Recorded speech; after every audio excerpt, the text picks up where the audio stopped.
To Shivaji Group of Institution online classes. बच्चों, आज हम पाठ 16 उपसर्ग और प्रत्यय के विषय में पढ़ेंगे। उपसर्ग आपको पहले भी हम पढ़ा चुके हैं, ये रिवीजन क्लास है, आप इसको फिर से पढ़ें और समझें। उपसर्ग बच्चों और प्रत्यय दोनों को पिछले वीडियो में बताया था। उपसर्ग वे शब्दांश जो किसी भी शब्द के आगे जुड़कर उसका अर्थ परिवर्तित कर देते हैं, उसे उपसर्ग कहते हैं। उपसर्ग के 4 भेद होते हैं। और प्रत्यय वे शब्दांश होते हैं जो किसी मूल शब्द में पीछे जुड़कर उसका अर्थ परिवर्तित कर देते हैं, उसे हम प्रत्यय कहते हैं। प्रत्यय 2 प्रकार के होते हैं, कृत प्रत्यय और तद्धित प्रत्यय। इसके बाद बच्चों आज हम बताएंगे कई शब्दों की रचना करते हैं जब हम, तब उसमें उपसर्ग और प्रत्यय दोनों का एक साथ प्रयोग करते हैं। इनके हम उदाहरण देखेंगे और समझेंगे। जैसे शब्द है बच्चों जय, मूल शब्द है जय। इसमें हम जब वी उपसर्ग लगाएंगे और ई प्रत्यय लगाएंगे तो हमारा एक शब्द निर्मित होगा विजयी। विजयी विजयी शब्द क्या है? ऐसा शब्द है जिसमें हमें उपसर्ग और प्रत्यय दोनों ही मिल रहे हैं, दोनों का ही प्रयोग हुआ है। जैसे बच्चों शब्द मूल है इस्म। इस्म से हम इसमें चिर उपसर्ग लगाएंगे और अनी प्रत्यय लगाएंगे तो हमारा शब्द बनेगा चिर स्मरणीय। चिर स्मरणीय, चिर स्मरणीय। और बच्चों उदाहरण देखते हैं। जैसे निधि। निधि हमारा मूल शब्द है, इसमें बच्चों हम उपसर्ग प्रयोग करेंगे प्रति। प्रति उपसर्ग प्रयोग करेंगे और प्रत्यय प्रयोग करेंगे त्वा। त्वा तो हमारा शब्द निर्मित होगा प्रतिनिधित्व। प्रतिनिधित्व, प्रतिनिधित्व। और बच्चों उदाहरण देखते हैं। जैसे जोर शब्द है, जोर, और इसमें हम कम उपसर्ग प्रयोग करते हैं, ई प्रत्यय प्रयोग करते हैं, हमारा शब्द निर्मित हो जाएगा कमजोरी। कमजोरी।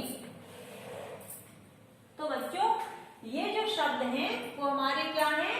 ऐसे शब्द हैं जिसमें हमारे उपसर्ग और प्रत्यय दोनों का प्रयोग किया गया है। अब बच्चों देखते हैं, कई शब्द ऐसे होते हैं जिसमें हम एक ही शब्द में 2 प्रत्यय का प्रयोग कर देते हैं। एक शब्द होता है किंतु उसमें 2 प्रत्यय का प्रयोग होता है। जैसे हम देखेंगे बच्चों, इसमें क्या है? 2 प्रत्यय बताएंगे। कोई शब्द ऐसे भी हैं जिनमें हम 2 प्रत्यय प्रयोग कर सकते हैं। जैसे मूल शब्द है हमारा रिश्वत। रिश्वत, इसमें हमने 2 प्रत्यय प्रयोग किए, एक हो और एक होगा ई। शब्द बन जाएगा रिश्वत खोरी।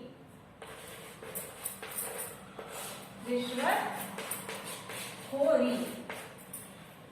तो जो मूल शब्द रिश्वत है उसमें 2 प्रत्यय का प्रयोग हुआ है और हमारा शब्द बन गया रिश्वत खोरी।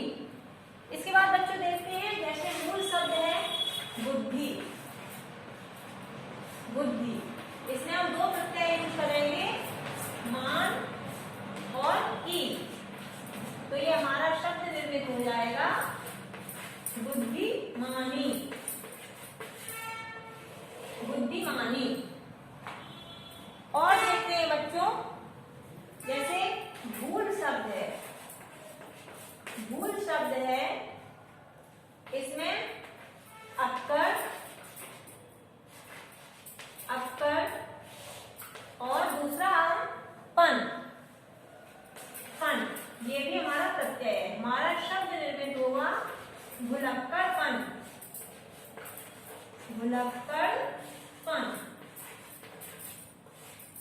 भुलक्कड़पन। इसके बाद बच्चों जैसे हिस्सा, हिस्सा हमारा मूल शब्द है। इसमें हम दो प्रत्यय प्रयोग करते हैं, दार और ई, दार और ई। तो हमारा शब्द निर्मित होगा हिस्सेदारी, हिस्सेदारी। ऐसे कई उदाहरण होते हैं बच्चों जिसमें हमारा शब्द एक होता है लेकिन उसमें प्रत्यय दो प्रयुक्त होते हैं।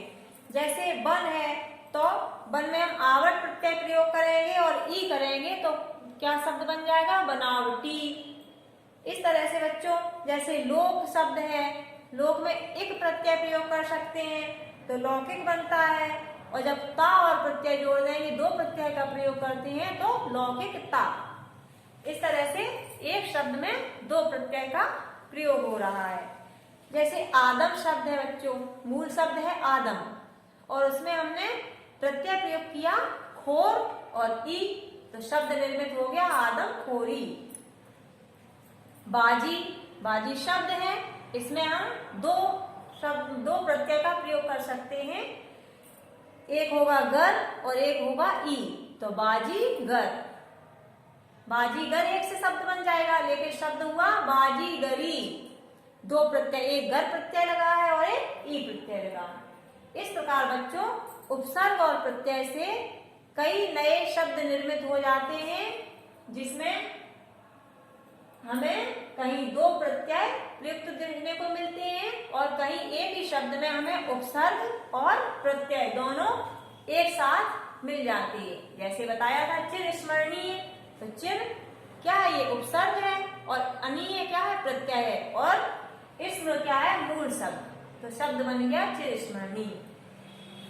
इस तरह बच्चों हमारा प्रत्यय और उपसर्ग से निर्मित इस प्रकार हमारा प्रत्यय और उपसर्ग वाला पाठ पूर्ण होता है। आप लोगों को उपसर्ग और प्रत्यय का प्रत्येक अंग अच्छे से समझ में आया होगा। आशा करती हूँ आप अच्छे से समझें और उसको दोबारा से पढ़ें। आपका दिन मंगलमय हो। धन्यवाद।